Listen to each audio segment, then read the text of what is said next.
ಸ್ನೇಹಿತರೆ, ಈ ಒಂದು ಮೈಕ್ರೋ ಫೈನಾನ್ಸ್ ಕಂಪನಿಗಳೇನಿದೆ ಅಲ್ವಾ, ಆ ಒಂದು ಮೈಕ್ರೋ ಫೈನಾನ್ಸ್ ಕಂಪನಿಗಳೇನಾದ್ರೂ ಕೂಡ ನೀವು ಬಲವಂತವಾಗಿ ಸಾಲಗಳನ್ನ ವಸೂಲಿ ಮಾಡೋದಕ್ಕೆ ಬಂದ್ರೆ ಅಂತ ಸಾಲಗಳನ್ನ ಮನ್ನಾ ಮಾಡಬಹುದು ಸ್ನೇಹಿತರೆ.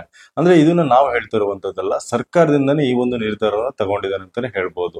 ಈ ಒಂದು ಮೈಕ್ರೋ ಫೈನಾನ್ಸ್ ಕಂಪನಿಗಳಾಗಿರ್ಬೋದು ಮತ್ತೆ ಯಾವುದೇ ಒಂದು ಲೇವಾದೇವಿ ವ್ಯವಹಾರಗಳು ಏನೇನ್ ನಡೆಸ್ತಾ ಇರ್ತಾರೆ ಆ ಒಂದು ಸಂದರ್ಭದಲ್ಲಿ, ಅಂದ್ರೆ ಈ ಒಂದು ಬಡ್ಡಿ ವ್ಯವಹಾರಗಳು ಏನಿರ್ತಾವಲ್ವಾ, ಆ ಒಂದು ಫೈನಾನ್ಸ್ ಕಂಪನಿಗಳಾಗಿರ್ಬೋದು ಮತ್ತೆ ಈ ಒಂದು ಲೈಸೆನ್ಸ್ ಇರುವಂತ ಫೈನಾನ್ಸ್ ಕಂಪನಿಗಳಾಗಿರ್ಬೋದು, ಲೈಸೆನ್ಸ್ ಇಲ್ಲದೆ ಇರುವಂತ ಕಂಪನಿಗಳು ಕೂಡ ತುಂಬಾನೇ ಇದೆ.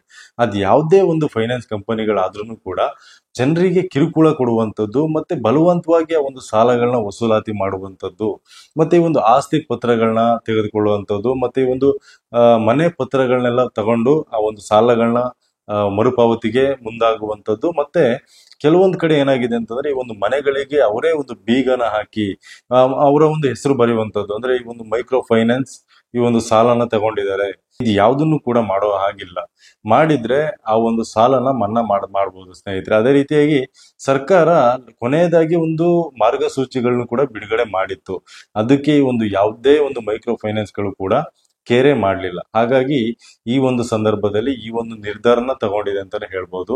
ಯಾವುದೇ ಒಂದು ಮೈಕ್ರೋ ಫೈನಾನ್ಸ್ಗಳು ಬಲವಂತವಾಗಿ ಏನಾದ್ರೂ ಕೂಡ ಸಾಲ ವಸೂಲಾತಿಗೆ ಬಂದ್ರೆ ಆ ಒಂದು ಸಾಲಗಳು ಮನ್ನಾ. ಅಂದ್ರೆ ನಿಮ್ಗೆ ಈ ಒಂದು ಗುಂಪಿನ ಸಂಘ ಅಂತ ಎಲ್ಲ ಏನ್ ಮಾಡ್ತೀರಲ್ವಾ, ಅದೆಲ್ಲದೂ ಕೂಡ ಮೈಕ್ರೋ ಫೈನಾನ್ಸ್ ಇಂದಾನೆ ಮಾಡುವಂತದ್ದು.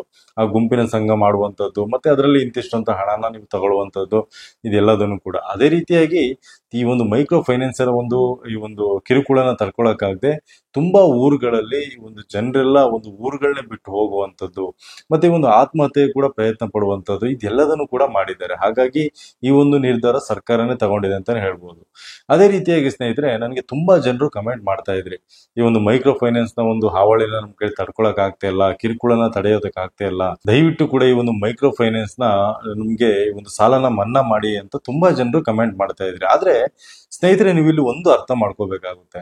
ನೀವು ನಿಮ್ಮ ಒಂದು ಕಷ್ಟಗಳಿಗೆ ಆ ಒಂದು ಸಾಲನ ತಗೊಂಡಿರ್ತೀರಾ. ಅಂದ್ರೆ ಆ ಒಂದು ಸಂದರ್ಭದಲ್ಲಿ ಈ ಒಂದು ಹಳ್ಳಿಗಳಲ್ಲಿ ಈ ಒಂದು ಮೈಕ್ರೋ ಫೈನಾನ್ಸ್ ಇಲ್ಲ ಅಂದಿದ್ರೆ ತುಂಬಾನೇ ಕಷ್ಟ ಆಗ್ತಿತ್ತು. ಯಾಕಂತಂದ್ರೆ ಈ ಒಂದು ಹಳ್ಳಿಗಳಲ್ಲಿ ಇರುವಂತ ಜನರಿಗೆ ಆ ಒಂದು ಯಾವುದೇ ಒಂದು ಬ್ಯಾಂಕ್ ಗಳಲ್ಲಾಗ್ಲಿ ಮತ್ತೆ ಬೇರೆ ಬೇರೆ ದೊಡ್ಡ ದೊಡ್ಡ ಫೈನಾನ್ಸ್ ಗಳಲ್ಲಾಗ್ಲಿ ಸಾಲ ಸಿಗುವುದಿಲ್ಲ. ಯಾಕಂತಂದ್ರೆ ಅವ್ರ ಹತ್ರ ಅಷ್ಟೇ ಡಾಕ್ಯುಮೆಂಟ್ಸ್ ಬೇಕಾಗುತ್ತೆ. ಡಾಕ್ಯುಮೆಂಟ್ಸ್ ಯಾವ್ದು ಕೂಡ ಇಲ್ಲ ಅಂತಂದ್ರೆ ಬೇರೆ ಬ್ಯಾಂಕ್ ಗಳಲ್ಲಿ ಸಾಲನ ಕೊಡೋದಿಲ್ಲ. ಮತ್ತೆ ಸುರುಟಿಗಳನ್ನ ಕೇಳ್ತಾರೆ.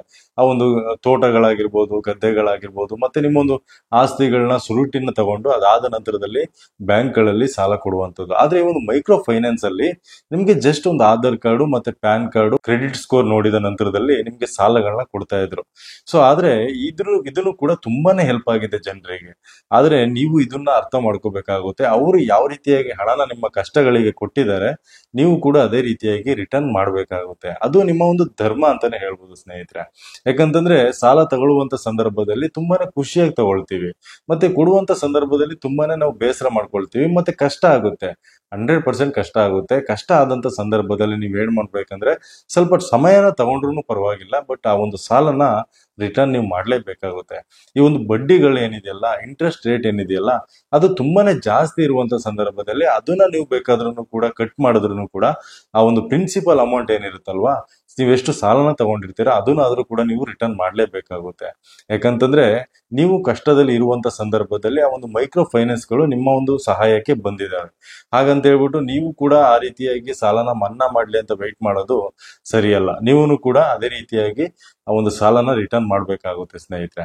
ಓಕೆ ಸ್ನೇಹಿತರೆ, ಈ ಒಂದು ವಿಡಿಯೋ ನಿಮ್ಗೆ ಏನಾದ್ರೂ ಇಷ್ಟ ಆಗಿದ್ರೆ ದಯವಿಟ್ಟು ಕೂಡ ನಮ್ಮ ಒಂದು ಚಾನಲ್ಗೆ ಸಬ್ಸ್ಕ್ರೈಬ್ ಮಾಡ್ಕೊಳ್ಳಿ. ಇದೇ ರೀತಿಯಾದ ಒಂದು ಹೊಸ ಹೊಸ ವಿಡಿಯೋಗಳಾಗಿರ್ಬೋದು, ಮತ್ತೆ ಈ ಒಂದು ಗೌರ್ಮೆಂಟ್ ಸ್ಕೀಮ್ಗಳಾಗಿರ್ಬೋದು, ಈ ಒಂದು ಅಗ್ರಿಕಲ್ಚರ್ಗೆ ಸಂಬಂಧಪಟ್ಟಂತ ವಿಚಾರಗಳ ಬಗ್ಗೆ ಯಾವಾಗ್ಲೂ ಕೂಡ ವಿಡಿಯೋಗಳನ್ನ ಮಾಡ್ತಾ ಇರ್ತೀವಿ ಅಂತ ಹೇಳ್ತಾ ಈ ವಿಡಿಯೋನ ಇಲ್ಲಿಗೆ ಮುಗಿಸ್ತಾ ಇದ್ದೀನಿ. ಮುಂದಿನ ವಿಡಿಯೋದಲ್ಲಿ ಮತ್ತೆ ಸಿಗ್ತೀನಿ. ಧನ್ಯವಾದ ಸ್ನೇಹಿತರೆ.